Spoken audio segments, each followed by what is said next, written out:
What is going on, guys? It is Wrestlelamia here, back with some more news. Join us now as we look at the wildest news stories and rumors you need to know, including WWE going all out to keep the Masked Man a mystery, The Undertaker drops a Chris Benoit reference in 2025, why WWE and Travis Scott fell out, John Cena refuses to bury The Rock, the moment which made John Cena break, AJ Styles' retirement tour incoming, and much more. Be sure to subscribe and hit that notification bell for daily wrestling videos, and follow us on Facebook for exclusive lists. Now let's hit the intro and get straight into our first story.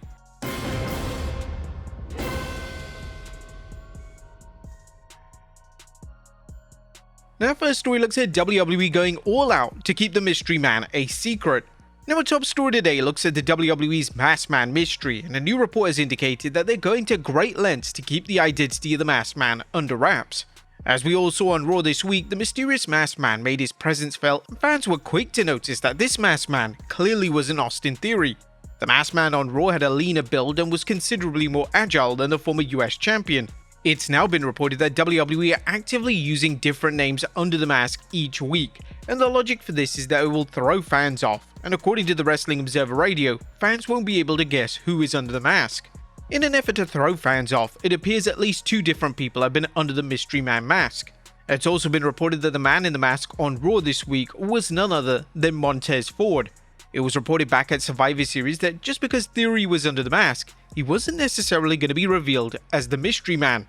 However, it was reported that Theory was planned to be a member of the Vision, so it's possible that due to Theory's involvement leaking out, WWE are now trying to swerve fans by having different wrestlers under the mask each and every week.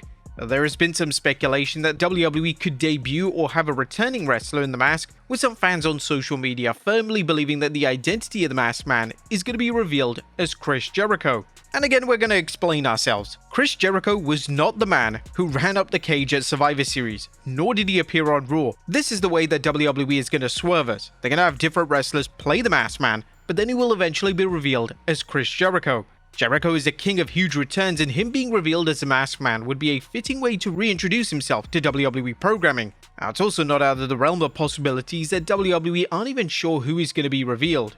They often deliver huge angles like these and then fail to have a clear plan in place for the reveal. Some have suggested that WWE are waiting to see if Seth Rollins can be cleared in time for WrestleMania, and if he does, this means that he will be under the mask. WWE has so many opportunities with this storyline. It'll be interesting to see how it progresses in the coming weeks and months. Next up, The Undertaker uses a Chris Benoit reference. The Undertaker publicly praised a rising star in WWE NXT, Shiloh Hill. After Shiloh Hill's official debut match, a win over Lexis King on NXT, The Undertaker tweeted, "The toothless aggression era is officially underway. Many more victories for Shiloh Hill to come." Now, many fans were taken aback by The Undertaker's choice of phrase, that being toothless aggression. That catchphrase and reference is widely associated with the late and controversial wrestler Chris Benoit. The Undertaker was flooded with messages under his post with pictures of Chris Benoit in his toothless aggression shirt. Many saying, "A poor choice of words, bro," and others saying, "I don't think you can use that nickname." Now, it's probably clear that this is not an official nickname used by WWE and just simply by The Undertaker, as I'm sure they would never have a reference relating directly to Chris Benoit, not after erasing his whole history with WWE. Next up, why WWE and Travis Scott fell out. There's been a ton of controversy surrounding Travis Scott this year. Scott was inserted into one of the biggest angles of all time, that being John Cena's heel turn, and then at WrestleMania 41, he was presented as the difference maker in the main event match between Rhodes and Cena. Weirdly, after this, Scott completely disappeared from WWE programming, and we even had heels such as Drew McIntyre burying Scott and calling him a piece of shit. But now the truth has finally been revealed when it comes to why Travis Scott and WWE fell out. According to WWE star Logan Paul on his podcast, on the day a huge match was said to be announced, Scott failed to show up. I think I know what happened without being told what happened, but can kind of read between the lines of what was going on. Here's what I think happened. I was very excited for him to enter the WWE. We were supposed to team up with one other person. It was supposed to be 3-on-3. The day that it was supposed to be announced, he didn't show up. Logan added that it's possible that Scott realized the demands of pro wrestling and it was too much of a commitment for someone of his stature.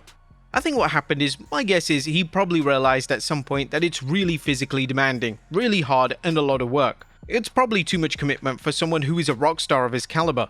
Bad Bunny loves it and put in time and became a good wrestler. Wrestling is a lot about navigating pain. It all really hurts. I think at some point Travis probably realized that it's pretty hard. I would like to see him make a real run at it, but I think that's what happened. And this gives a ton of weight to the report in the summer relating to the main event of the Money in the Bank event. Initially, the main event of the show was supposed to be John Cena, Logan Paul, and Travis Scott versus Cody Rhodes and the Usos. There was a strange pivot on TV relating to this, as this match virtually came out of nowhere. Scott no-showing the show is inexcusable, but ultimately WWE only have themselves to blame. They would go all in on Scott, and they needed to realize not every celebrity is going to take to pro wrestling like Logan Paul or Bad Bunny. Logan and Bunny are enigmas in the sense they love WWE, and they understand how it works. This isn't going to apply to every celebrity, and unfortunately, this was the case with Travis Scott. Sadly, Scott's involvement in Cena's heel turn and subsequent world title win has hindered these iconic moments. Next up, John Cena refuses to bury The Rock. John Cena's new interview with Chris Van Vliet is rather interesting, as Cena refuses to admit that elements of the heel run went completely wrong, specifically when The Rock decided to dip out of the storyline. During the interview, Cena states that the heel turn came from a genuine place and he believed that there was a good plan in place.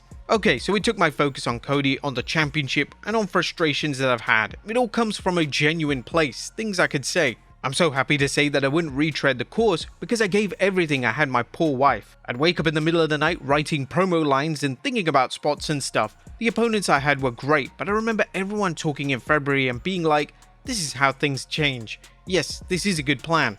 Okay guys, if I'm gonna ruin this thing, like I'm gonna wrestle methodically, I have an idea what ruining wrestling is. Cena was then pressed on what the original plan was for the heel run with The Rock, but Cena instantly shut this down. Who cares? It doesn't matter. We can talk about what could have been until the cows come home. I think that's what's great about the people who are left standing. Certainly me and Cody. What's the change? This? Alright, let's go. I don't dwell for 1 second on what could have been, because what could have been is Brock doesn't leave the NFL and there's no John Cena. Cena was also asked if a match versus The Rock was planned, but yet again a similar non-answer was issued. With Cena now signing a new 5-year deal with WWE in an ambassador role, it seems extremely unlikely that he's going to bury the company's creative anytime soon. Whilst we can assume that deep down Cena knows that WWE missed the mark with certain elements of his presentation and booking, Cena would probably keep these thoughts to himself. Next up, a legend shoots on WWE. Jeff Jarrett is a name that knows all about the business side of pro wrestling, and according to the Hall of Famer, there's been a huge shift within WWE.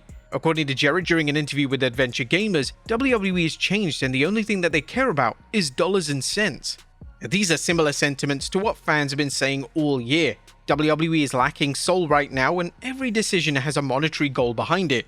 Whilst WWE is indeed a business focusing on the creative side of things and making sure the product is as good as humanly possible, and it should organically lead to financial prosperity. Next up, the moment that nearly broke John Cena. One of the most memorable segments of 2025 saw CM Punk deliver a rap on John Cena on SmackDown. This was to set up their highly anticipated match at Night of Champions. One of the most viral moments of the rap saw Punk drop the mic and mouth something directly to Cena. For months there's been speculation on what Punk could have said, and now Cena has finally confirmed the exact words during his interview with Chris Van Vliet. He's the one that almost got me to break, because in between of one of his lines he said, "I miss you already." And man, I almost lost it right in front of him. The respect between Cena and Punk goes beyond pro wrestling, and in the same interview, Cena would even label Punk as his soulmate. Now, if rumors are true and Cena will be inducted into the WWE Hall of Fame next year, then there's a strong possibility that Cena asks CM Punk to be the one to do the honors and induct him into the 2026 class. And finally, AJ Styles' retirement tour incoming. AJ Styles is set to retire in 2026, and AJ reportedly has no plans to have a retirement tour similar to John Cena. According to Cena during his acclaimed Chris Van Vliet interview, he suggested to AJ that he does something similar when it comes to a retirement run, and AJ immediately shut this down. I'm like, man, AJ, there are a lot of people who really admire you out there. I know you think of calling it quits soon. Do you think that there's any possibility you would try to do something like this? I honestly think people would pay to see you one last time. He's literally tying his shoes. He turns to me and says, man, I'm 48.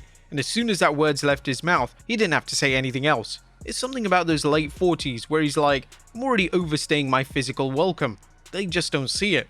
Now, whilst a retirement tour may not be planned, hopefully WWE presents AJ like the living legend he is and treats him right on the way out.